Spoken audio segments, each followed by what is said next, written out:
Flyers coverage on 97.3 ESPN being brought to you by PlaySugarHouse.com. Sign up now and then match your first deposit up to $250.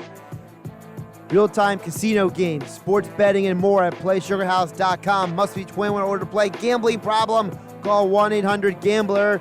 As promised, Kevin Durso joins us on the Boardwalk Honda Hotline on 97.3 ESPN. And Kevin, we have a couple items to get to before we ask you about the Flyers game, if that's okay with you. Yeah, absolutely. Let's do it. Okay, so first of all, we have a poll question up at 973 on Twitter. So Broads brought up a hockey term that I mentioned earlier, that he mentioned earlier that I had never heard of before. Calling the power play. It's called a peeper. The Flyers are struggling on the peeper. Have you heard that before, it being called a peeper? I have not. Wow. Not heard it called a peeper. Well, just to clarify, we did look up on Hockey Terms, a website that had all the hockey terms, and it did defend my statement that it is called the peeper. So I'm not the crazy one here. Current results are only 24% yes, they've heard of it. 75% say no. A little disappointed in you, Durso. That's all. I'm not mad, just disappointed. Something you never want to hear. Yeah. We usually, the one I hear commonly is usually it's just shortened to the PP. That's all I hear. That's about it. All right. Well, let's get into this game, though. Well, another question for you. Oh, what's the second one? Okay. Now, Kevin, have you ever had a White Claw or a Truly? Yes, I have had it. I don't know if I've gone to the White Claw, but I have had a Truly. I have a few of them in the fridge right now, actually. All right. Now, what is your favorite flavor of the Truly? Ooh, that's a good one. Usually a cross between just the original lemonade or the strawberry lemonade is a good choice, I think. Now, Okay. Josh, I want to show you this picture. So Kevin Durso actually sent me this picture of he drinks Canadian beer. I mean, this guy is so hockey. Like Labatt Blue? He's got Labatt Blue Molson? Light. He's got Molson Canadian. Oh. He's got the Pink Whitney, which is the pink lemonade vodka I told you about. That is the Okay. hockey brand of the Spit. That I want to Picklin'. try. And then That he's got the vodka I wanna Truly. try. So he's a hockey guy. He drinks Canadian beer. I'm sure he had a bunch last night after the game. Listen, I've had a few Labatt Blues with a PT.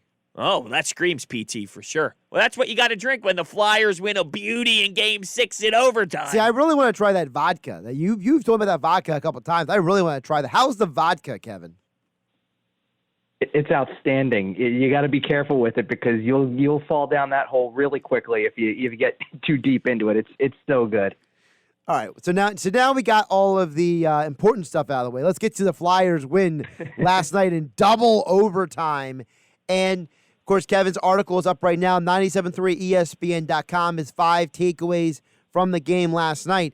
And to start with, let's start with the game winner, Kevin, and that is, this is now the second time Ivan Provorov has lined up in the slot and launched a shot on goal. Now, the first time it was tipped in, and Lawton got the credit for the goal, but this is now 2 times that Provorov has found a place in overtime and launched on net to get the Flyers a win. Yeah, it is. And, first of all, I think how fitting is it that this is the third longest game in franchise history, and the player who is on the ice the most is the one who gets the goal. I mean, he plays 38 minutes, 15 seconds, and I wrote in the top 5 takeaways that last little bit coming as he scored the game-winning goal, and I mean it truly because it wasn't even something that I included in the article, but it's a little tiny footnote to the whole play. When Scott Mayfield breaks his stick, which is what allows the whole play to happen, Kevin Hayes moves back in transition. You've got 2 other forwards, Michael Raffel and Travis Konechny, who follow him up. Matt Niskanen follows up, and Phil Myers is the other guy on the ice at the moment, and he goes to the bench. Ivan Provorov hops on the ice at that moment, jumps into the play as the late guy, and is the one in position to get that shot off. It's just great timing on his part to get into the play, to be in the right spot, to really pick a spot, too, because, you got to get it through the lane there when you have it. He finds a way to do that, and I think that was just a fitting way for him to end that game because otherwise he was his usual self. He was a defensive stud on the blue line, 4 hits, 2 blocked shots. He plays over 6.5 minutes on the penalty kill out of his 38 minutes in the game. He's a +3 in the game. So all these things that, just trend the right way for him. He had an outstanding game, and he caps it off with easily the biggest goal of his career, obviously, but one of the biggest for the Flyers in recent memory for sure. Kevin, how are they doing this? Because they give up a 2-0 lead. AV with a horrendous challenge once again. Their power play makes me want to vomit. On top of that, you got Travis Sanheim turning the puck over right before the third period to lose the lead, and this Islanders team is red hot in the third period. How are they actually doing it? Because it doesn't make any sense. You know what? That 5 takeaways article that's up now on 97.3ESPN.com has a lot of words in it. And I don't think the words in there that I probably really want to use are in there because, to answer your question, I don't know how they won that game last night, to be honest. I don't know how they won that game. You're getting outshot at one point in time, 50-20, midway through the first overtime. I don't know how you expect to come away with that win. The best way I can explain it is there's an early paragraph in that takeaways article that says that this is how, throughout the series, and specifically within this game, both teams show the qualities and the identity they have established in this, from not only in this series, but in the season. It's been a hard-fought series, and neither team quits, ever. I mean, both teams just don't seem to give up on anything, and it really showed in Game 6 as they both had control at different points. I mean, you know, the Flyers with the 2-0 lead early, even though they didn't have the shot volume. The Islanders come back with 3 unanswered, and then, you know, the Flyers tie it. That late turnover in the second period, the Flyers getting a break after a power play for the Islanders where they really could have iced the game there if they score. And instead, the Flyers get the goal right after the power play expires. That ties the game at 4. And then how about all the other opportunities, too? You know, there was a power play for the Islanders late in the third period that everybody probably thought should have ended it. And, you know, you expected that dagger to come then. The Flyers had 2 in overtime, and they couldn't finish it either. And so there were different turning points throughout the game. And still, somehow both teams just stay with it throughout. And, I mean, if you want a legitimate answer to the question of how have they been doing it, I think you turn your eyes to the net because Carter Hart tonight was just outstanding. I mean, 10 shots in the first period, 18 in the second, 14 in the third, 9 more in the first overtime. And from the second period, that I believe that was the final shot of the period for the Islanders that goes in. That was Barzal's goal.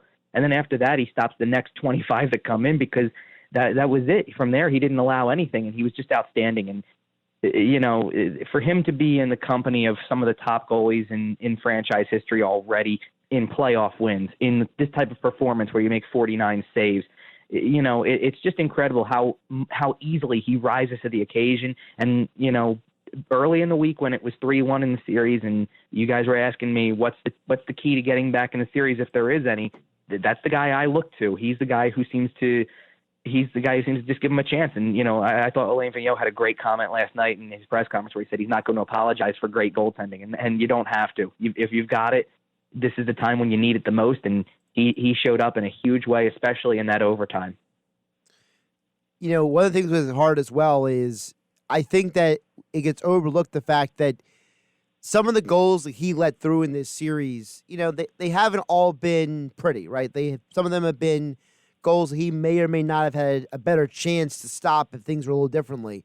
But after every goal he lets through, he forgets it. And I think the fact that he doesn't let things dwell, he doesn't let things get to him, he just lets it roll off his back, I think is such a credit to him as a goaltender because it shows you that as he gets better, which he will get better because he's only, 21, 22, that it's still up and up from here with him, and there's a lot to look forward to.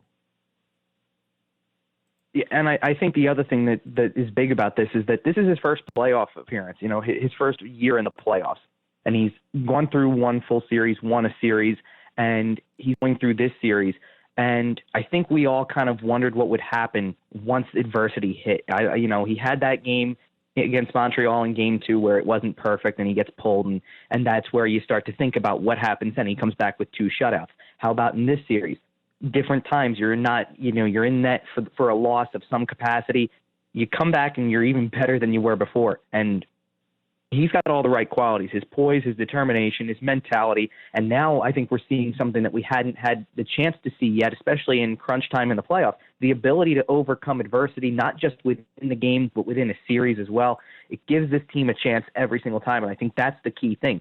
You know, when warm-ups are taking place and the Flyers are coming out there for Game 6, and there is no Sean Couturier and there is no Joel Farabee, and you're missing 2 of your top 6 forwards from throughout the series, the thing that you look to is Carter Hart, and he's the guy who just seems to give you a chance in every game, no matter what. You have a shot to win every single game because of him, and that's the thing that has been missing for so long for the Flyers, is that you have a guy in goal who gives you that chance every single night, and he's given you a chance in this series, and now you're sitting here with one game in front of you and the opportunity to actually win it, to get to the Eastern Conference Finals, and do it with a goalie who's 22 years old, who's in his first playoff experience in his career at this point, and has been on the stage in other settings. He's played in World Juniors at the highest level. He's made runs like that before. He's won a gold medal, but he hasn't done it at the NHL level yet. And this is his opportunity to show that it carries over and that he's that poised already. And he's proving it every single game he's out there. And it's helping give this team a chance to win every single night. It's incredible. You brought up Couturier. Do you think that it's possible he plays for Game 7? Do you think Lindblom is still in the lineup as well? And considering we're talking about the lineup right now, and we did mention goaltenders, do you think the Islanders go with Greiss? I don't think they do. I think that Varlamov's still going to be the guy. I think they're going to expect him to bounce back the way that Carter Hart has bounced back. But I do think there's an element to this that's, we talked about the shot total a little bit and how the Flyers struggled to get shots on goal in this game. I mean, about halfway through the game, I think they had 7. And they were still sitting on that 2. They got another 1. They had 3 goals on the first 10 shots of the game that they took, and that was late in the second period by that point. But nonetheless, I think that, 4 goals on 17 shots and then 5 on 31 in the game, you're in his head a little bit, I think. And that's something to watch for. And I know that's probably why you're asking the question, do you go with Greiss? Because Greiss was outstanding in Game 4, and he had a great relief appearance in Game 2. But I think that they're going to stick to the guy that got them there and think that he can step up and perform that way. I'd be really shocked if I saw Thomas Greiss in goal for sure. And I mean, I don't know about the status of everybody else. Obviously, I think we know that everybody's going to be kind of quiet about everything with lineups. But I'll say what I said about Sean Couturier for Game 6. If there's anything in his power that'll allow him to play, he'll play. And I wouldn't be surprised if he's out there. I do think that it's a little concerning that Alain Vigneault, after the game, kind of finally admitted that they knew going in that they wouldn't have Couturier and they wouldn't have Farabee. And that's kind of the interesting part of it. It makes me think that not much is going to change. I think for Farabee, it's going to be all about how he's feeling, because I'm pretty positive at this point that it's a result of the hit by Adam Pelech that was up high toward the head. So I'm pretty sure that's just going to be a how he's feeling thing. As for the others, and I don't know about Oscar Lindblom. I think that he should get another shot for sure. I thought he played really well for not having played in nearly 9 months. So I'll say that for him. He played an outstanding game, and he's such an inspiration that I think you like having him out there just for the inspiration of it. So we'll have to see what they decide to do and where they decide to go with the lineup. But if either of those 2 other guys, if Couturier or Farabee, are feeling up to it, I think they'll find their way into the lineup if they're able to go. Kevin Durso joining us on the Boardwalk on the hotline on 97.3 ESPN. Make sure to follow on Twitter at Kevin_Durso. Flyers Insider for 97.3 ESPN.com. Check out his full 5 takeaways from the game last night right there after every Flyers game at 97.3 ESPN.com. Kevin, another thing I found interesting is going into that game was, me and Bros talked about this earlier, multiple times Alain Vigneault has been in 7-game series where he's been down and come back and won. Is there something to be said for the fact that, Vigneault is either that good of a strategist or that good of coming up with different things to do as the series goes on that allows his team to be in a position to come back not once but twice and now 3 times to a Game 7? I think there's something to his ability to motivate a team. I'll say that much. I don't think there's much that goes into what happens on the ice. I think that has to come down to the players. And I think that's why the games that we've seen since Game 4, Game 5 and Game 6, there were those moments. It had those moments where there's a mistake that turns it the other way. The Islanders start to get an edge. I think that's why you see that is because of what happens on the ice and that the players are not going to be perfect all the time. But there's a way to motivate. And I think especially when, in Game 5, when you're leading 3-1, it's late in the game, and you give up that lead before you go to overtime, you go into the locker room, and I think you have to remind them, this is it. It's either you score a goal and you win the game, or we're going home. And you have to find a way, and there's different ways coaches motivate in those situations, but to motivate them for that, you need a goal right here, or it's over. And I think it starts to get through the players' heads a little bit, that the magnitude of the moment. You have to remind them of the magnitude of the moment, and also to just stay with it, that anything that's happened in the past is in the past, at least you're still in the game in some way, shape, or form, and you have a shot to win it. So to stay with the task, and I think he does a great job of that, to keep these players focused, to keep them energized, and to allow them to know what the task is, not let anything that's happened and any adversity that's come their way get in the way. What do they need to do to fix this power play?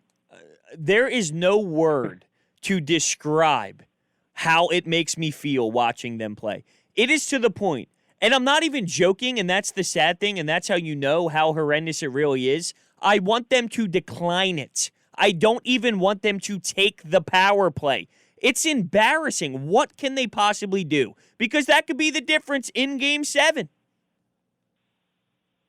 Yeah, well, here's the thing too, Broads, and I don't really know what they can do to fix it because they've tried different combinations, different things, and to me, if you don't go into an overtime with a power play, when you get a power play opportunity, and let's put it this way, the first one, not even just the second one that came down the line, but the first one, it's got to be in your head that you've got to find a way to end the game right there, especially when you're getting outshot, outplayed throughout the game. They don't even get shots at all. Like, they don't even generate shots on the power play.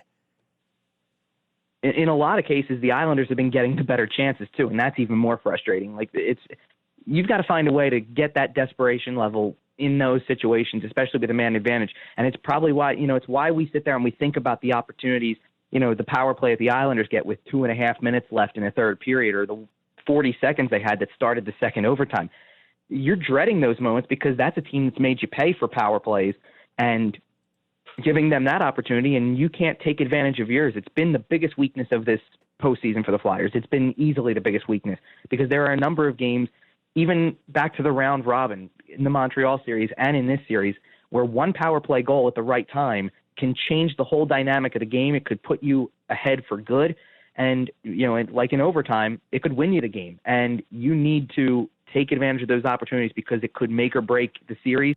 So far, it hasn't broken the series yet. They've kind of had a bend, don't break approach to it.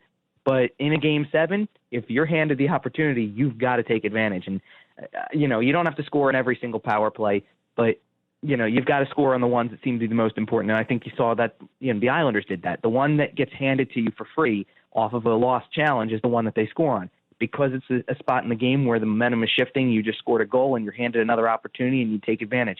The Flyers needed to do that in overtime. I would have liked to have seen a 10. I think a lot of us would have been spared some of the stress of watching a second overtime if that had happened. And, that's a situation where games can be decided. So you've got to take advantage of those opportunities and find a way. Do you think it has something to do with, I'm not a Claude Giroux hater by any means, but sometimes on the power play I feel he's sitting there on his side, stick handling, waiting. Maybe they go behind the goal line and they try and create maybe a pass to the slot when somebody bounces out. I just feel they try too much of the down low stuff. And if you look at the goals to this point, while it's a little different, Robert Haig had the turnover to create the first goal for Kevin Hayes, but he went to the net. Raffle scored in to tie it 3-3. He was at the blue paint and he put in the rebound after Aubé Kubel. And then Provorov's goal. They had a big time screen. The way they're scoring is getting bodies in front. You would think at some point they would just simplify it, get the puck to Provorov, let him walk the blue line and rip shots. But instead, it's almost like Claude Giroux is just waiting there, waiting, trying to make this perfect pass. That's a big part of it. They wait for the perfect play to develop, and I think what they want to do is Claude Giroux standing there waiting for that cross-ice pass to Jake Voracek, and someone's going to be down low, whether it's Travis Konechny or, when he was healthy and in the lineup, Sean Couturier is a guy who's played down there, and you're looking for that, tic-tac goal play, and it's not always there, especially against a good penalty-killing team like the Islanders are. And I do think that they are trying, the Islanders are trying to take away that low to high play where you can get it out to Ivan Provorov and get that shot through traffic potentially. That being said, I do think even at even strength, the Flyers tried that, blue line shot where it goes through traffic because they knew they had something working. It worked. It happened twice in Game 4. It happened twice in Game 5 where they took a shot like that and somebody knocks it down or it gets through the traffic in some way. And it also led to counterattacks the other way in Game 6 as well. I think of the Islanders' second goal where Justin Braun takes a shot at the blue line, it gets blocked, and next thing you know, numbers are going the other way, and that's what leads to a goal. So you have to pick and choose your spots with that chance from the blue line. But traffic has helped, and I mean, like you said with Provorov's winner too, that's Michael Raffl going to the net and getting in that dirty area, getting in the way. Varlamov doesn't see the shot, and that's why it goes off of a couple bodies or off of his stick and rolls up and goes, top corner. That's how it works. And you definitely want to see them try different things on the power play, not look for that perfect play, because they've come at some really important times when you either need to get back into a game, can tie a game, can win a game. And in a Game 7, every moment is magnified, and the team that takes advantage of the most opportunities is the one that's going to find a way to win this game and win this series. And so you need to take advantage of them when they're in front of you. Kevin Durso, Flyers Insider, 97.3 ESPN.com. Game 7 tomorrow night. I'm sure he'll have a preview up there soon for Game 7 over at 97.3 ESPN.com. Flyers. Game 7 is 7:30 tomorrow night. You can hear all the action right here on 97.3 ESPN and on 97.3 ESPN mobile app. And Kevin Durso's all guests appeared on the Boardwalk on the hotline. Kevin, great stuff today, and I'm sure we'll all be on the edge of our seat tomorrow night. Absolutely. Nothing like a Game 7 in the playoffs. Everybody should enjoy it for sure. Thanks for having me, guys.